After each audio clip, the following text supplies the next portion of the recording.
Olá a todos, dando continuidade ao nosso estudo do Livro dos Espíritos, lembrando que esse estudo visa auxiliar aquelas pessoas que não conhecem nada ou aquelas que querem acompanhar. Esse estudo nos auxilia a compreender a nossa evolução espiritual, por que estamos aqui na Terra, nesse planeta ainda de tantas dificuldades, o porquê da dor, do sofrimento, das injustiças sociais. Ao mesmo tempo que ela nos esclarece, ela também nos dá o consolo de que tudo passa, que tudo tem um propósito, que a nossa verdadeira vida é no plano espiritual. Então, no capítulo anterior, eu falei do perispírito. Então, o perispírito, ele vai modelar um novo corpo e ele vai trazer as nossas dificuldades do passado, como vícios, como os vícios morais, vícios físicos, nossos desvios, suicídio. Então, quando ele vai modelar um novo corpo, ele vai trazer algumas consequências do mau uso que nós fizemos do corpo físico. Então, por exemplo, uma pessoa que fumou a vida inteira e desencarnou com câncer de pulmão. O que acontece com ela? Ela somatiza ali no pulmão, digo, do corpo físico, que vai somatizar no corpo espiritual, que é o perispírito. Quando ela reencarnar de novo, ela vai trazer uma lesão ali, por exemplo, como uma bronquite asmática. Então, isso é um pequeno exemplo. Uma pessoa que se suicida, dá um tiro na cabeça, por exemplo, ela traz uma lesão no cérebro. Então, isso explica, por exemplo, bebês anencéfalos. Ele precisa daquela gestação. Muitas gestações não chegam ao final, mas é necessário para curar o perispírito dessa pessoa. Aquela pessoa que, por exemplo, ela guardou muito ódio, raiva, não perdoou, e ela vai somatizando nessa parte do cardíaco sentimentos tão negativos que ela pode reencarnar, trazer ali um problema cardíaco, porque a forte emoção nesse chakra cardíaco que somatizou no perispírito. Lembrando que a neurociência diz que o coração tem mais de 40 mil neurônios, então nós temos uma comunicação maior entre o cérebro e entre o coração e o cérebro. Então temos neurônios do intestino também. Então por quê? Porque o coração, ele é o centro das emoções. Ou então vamos aqui para o capítulo 5 do livro 2, diferentes ordens de espíritos. Pergunta 96. Os espíritos são iguais ou existe entre eles alguma hierarquia? São de diferentes ordens, seguindo o grau de perfeição a que tenham chegado. Então, Deus cria o espírito simples e ignorante, no sentido que ele não sabe nada, ele vai começar a sua caminhada, como aquele homem primitivo. E a inteligência dele é muito rudimentar, e à medida que ele vai reencarnando, ele vai adquirindo experiências, tanto intelectuais como morais. Então, conforme ele vai desenvolvendo tudo isso, vai tendo as diferentes hierarquias, porque tem espíritos que são muito mais evoluídos do que nós que estão aqui na Terra, que evoluíram em outros planetas. Então, por isso que nós temos essas diferenças aí de moralidade no planeta, de intelectualidade, mas todos chegarão a um grau de perfeição. Então, pergunta 97. Há um número determinado de ordens ou de graus de perfeição entre os espíritos?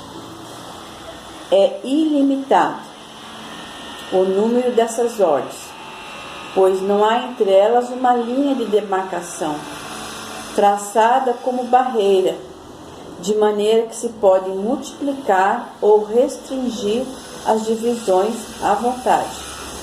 Não obstante, se considerarmos os caracteres gerais, poderemos reduzi-los a 3 ordens principais. Então vamos ver aqui que eles vão dividir em 3 ordens, mas não quer dizer que estamos numa ordem. Há variações em cada ordem, mais para menos, mediana. Na primeira ordem, podemos colocar os que já chegaram à perfeição, os espíritos puros ou angélicos. Na segunda estão os que chegaram ao meio da escala. O desejo do bem é a sua preocupação. É aquelas pessoas que o desejo de fazer o bem é uma coisa assim incessante. As pessoas fazem o bem por prazer de fazer o bem, não visam recompensa, querem ajudar as pessoas. Na terceira, os que estão ainda na base da escala, os espíritos imperfeitos, que se caracterizam pela ignorância, o desejo do mal e todas as más paixões que lhe retardam o desenvolvimento. Então, como eu falei, dentro dessas três ordens há variações. Então, é muito importante nós analisarmos em que ordem estamos, porque acho que a maioria na Terra está na terceira ordem, assim como eu, todos nós. Então, temos que nos esforçar para ver realmente aquilo que precisamos mudar. Por isso que Sócrates falava a importância do autoconhecimento. Homem, conhece a ti mesmo. Então, esse conhecer a si mesmo é muito importante para fazer a nossa renovação interior, porque sem reflexão não há mudanças. E a Terra é oportunidade de evolução moral e intelectual. Então, temos que observar nosso pensamento, nosso comportamento, aquilo que falamos, para mudar. Porque senão nós saímos daqui na mesma condição. Como diz Emmanuel lá no prefácio do livro Mundo Maior, que é um livro do André Luiz, que ele diz o quê? Diariamente desencarnam milhões de criaturas na Terra, nas mesmas condições que reencarnaram. Por quê? São esses espíritos aqui da terceira ordem. Reencarnam e não fazem nada para melhorar. Então, é muito difícil tudo isso, porque nós não somos só um corpo de carne. A Terra é o mundo das formas imperfeitas. Platão já falava isso. Então, estamos aqui para evoluir, para crescer moralmente, intelectualmente. E esse esforço é nosso, é individual e intransferível. Então, essa frase, homem conhece a ti mesmo, nada em excesso, estava inscrita lá no Templo de Delfos. E é uma frase atribuída a Quilon, um dos 7 sábios da Grécia. Ele era um sábio espartano. É atribuída a ele, mas alguns dizem que a frase talvez teria sido de Tales de Mileto, mas não importa. O Querofonte viu essa frase, que era amigo de Sócrates, e disse a ele, inclusive disse que ele era o homem mais sábio da Grécia. Ele não se considerava sábio, porque ele dizia que eu só sei que nada sei.